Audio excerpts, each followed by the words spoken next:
Salam dan bahagia Ibu Bapak pendidik. Apa yang khas dari aspek perkembangan fisik peserta didik usia 12 hingga 15 tahun? Mengalami percepatan pertumbuhan atau growth spurt baik pada remaja perempuan maupun laki-laki. Ibu Bapak pendidik, pernahkah merasa bahwa pertumbuhan fisik mereka pesat sekali di usia ini? Kadang-kadang yang lucu adalah saat tidak bertemu mereka untuk jangka waktu tertentu seperti seminggu atau sebulan di masa liburnya. Kita suka kaget pas bertemu lagi karena mereka terlihat tumbuh secara signifikan. Namun tidak sedikit catatan yang perlu kita cermati seputar aspek fisik di remaja ini. Agar lebih jelas, mari kita lihat apa saja ciri-ciri perkembangan fisik di fase ini.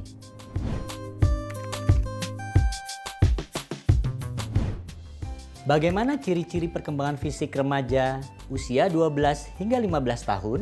Pada usia ini, wajar saat terlihat tinggi dan berat badan bertambah dengan pesat. Sama pesatnya seperti saat mereka bayi dulu, dalam waktu singkat perubahannya sangat signifikan. Kematangan fisik, suara, massa otot, bentuk tubuh, pertumbuhan tulang semakin jelas.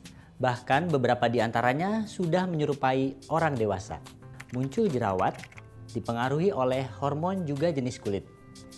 Remaja perempuan lebih dulu mengalami percepatan pertumbuhan dibandingkan remaja laki-laki, yaitu di usia 12 sampai 13 tahun dan berakhir di usia 18 tahun. Sedangkan growth spurt pada peserta didik laki-laki usia 14 hingga 15 tahun dan berakhir di usia sekitar 20 tahun. Ukuran jakun laki-laki membesar dan suaranya menjadi lebih dalam. Suara akan pecah sehingga terdengar melengking selama beberapa bulan pada rentang usia 12 hingga 16 tahun. Setelahnya, suara akan berubah lebih dalam dan menetap pada usia 17 tahun. Growth spurt dapat mempengaruhi bagaimana peserta didik di usia ini melihat diri mereka. Remaja laki-laki yang mengalami kematangan fisik lebih awal dibandingkan teman-temannya lebih percaya diri. Sementara remaja perempuan yang mengalami kematangan fisik lebih awal dibanding teman-temannya memiliki self-conscious atau kesadaran diri yang tinggi serta cenderung tidak nyaman atau khawatir terhadap tubuhnya. Meskipun demikian, khawatir terhadap penampilan dan berat badan merupakan hal yang wajar terjadi di usia ini.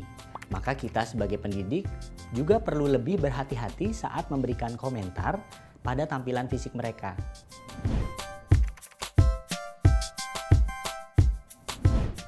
Apa saja tantangan perkembangan fisik yang mungkin muncul di fase ini? Coba kita simak tantangan yang teridentifikasi lewat cerita pendidik berikut ini. Cerita yang pertama, saat duduk di kelas, anak yang secara fisik lebih tinggi dari yang lain ditempatkan di kursi belakang supaya tidak menghalangi temannya. Dan tentunya yang lebih pendek jadi duduk lebih di depan. Hal sesederhana ini ternyata menjadi bahan candaan di antara mereka. Padahal tidak ada maksud untuk begitu. Memang di masa ini, peserta didik merasa tidak percaya diri dengan growth spurt yang terjadi pada dirinya dibandingkan teman-temannya. Hal ini juga memicu munculnya konflik dalam interaksi antara peserta didik hanya karena hal-hal yang sederhana seperti pengaturan duduk di kelas seperti cerita tadi, karena memicu ejekan secara fisik atau sejenisnya.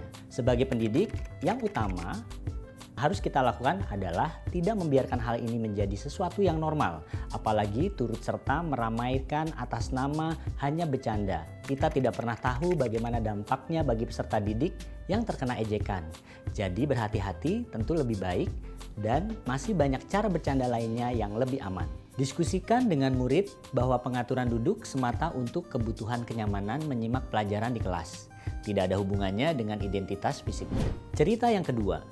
Peserta didik perempuan sepertinya mulai semakin sadar dampak dari pola makan terhadap tubuhnya.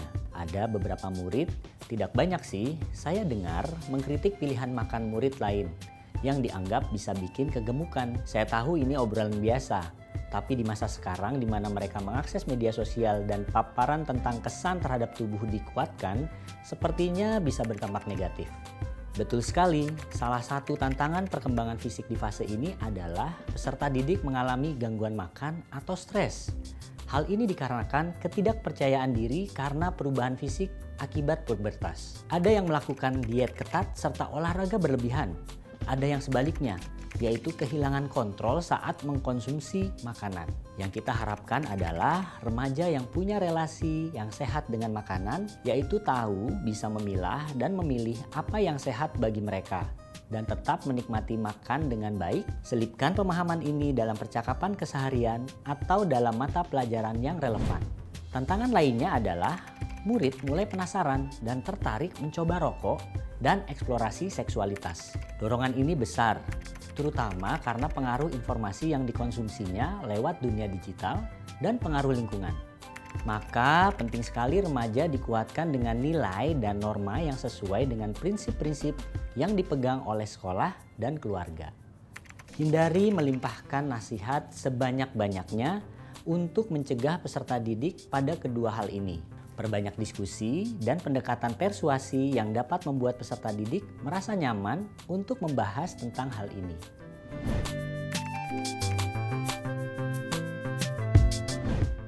Agar aspek fisik di usia ini dapat berkembang dengan baik, kita dapat memberikan stimulasi dan dukungan dengan cara yang beragam. Yang dapat ibu bapak praktikkan antara lain: 1. Diskusikan tentang pubertas dengan peserta didik menggunakan cara-cara yang tidak menggurui dan perbanyak empati serta bahasa yang dapat diterima oleh peserta didik. Dan sekali lagi, hindari candaan atau lelucon fisik. 2. Sediakan kegiatan fisik yang beragam dan menarik. Kegiatan fisik yang cukup akan membantu mereka memenuhi kebutuhan untuk mengatasi gejolak aspek lain di fase ini. 3. Fokus pada perilaku peserta didik alih-alih tampilan fisik ketika memberi pujian. Misalnya, apresiasi usaha peserta didik saat aktif di kegiatan olahraga. 4. Komunikasikan pada wali murid, pentingnya remaja memiliki waktu tidur yang cukup sehingga dapat sama-sama menguatkan. Karena biasanya sudah muncul keinginan untuk begadang, terutama karena sudah aktif di dunia digital. 5. Ingatkan peserta didik untuk menjaga kebersihan diri, termasuk mengajarkan perawatan tubuh memasuki masa pubertas. Hal ini penting sekali karena biasanya terlewat, karena kita merasa mereka sudah bisa sangat mandiri dalam hal ini. Mengasah empati saat berhadapan dengan remaja akan menjadi modal penting untuk dapat melewati masa yang menantang sebagai pendidik di jenjang SMP dengan baik. Semangat ya Bapak Ibu! Setelah menyimak video ini, apa yang pertama kali ingin Ibu Bapak lakukan di kelas masing-masing?